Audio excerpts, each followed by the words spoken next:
In today's video, we will see how to remove a user's assignment from an application that is assigned through a non-Okta group. Let's get started.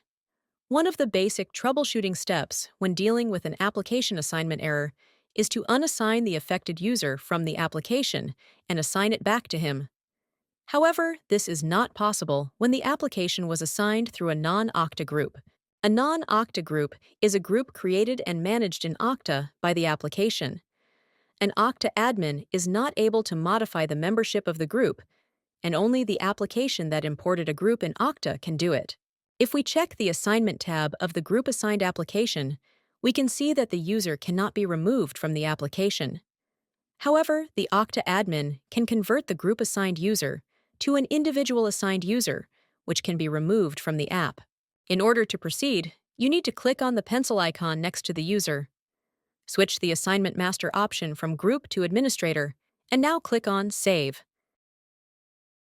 Now, the user can be removed from the application by clicking on the X icon next to the user, and then confirm by clicking on OK. The user is no longer assigned to the application, but if we check the group membership, we can still see the user being part of this group. In order to reassign the user to the application, click on the Assign button and choose Assign to People. Look for the affected user in the list that appears, and click on the Assign button.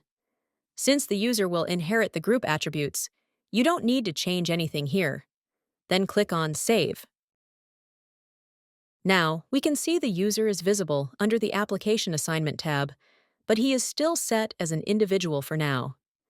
In order to restore group membership assignment, click on the Convert Assignments button and choose Select Assignment to convert.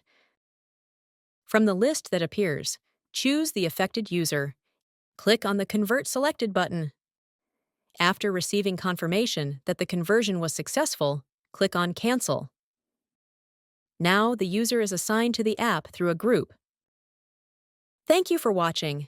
If you found this video useful, we encourage you to like and subscribe to stay up to date with our latest help resources.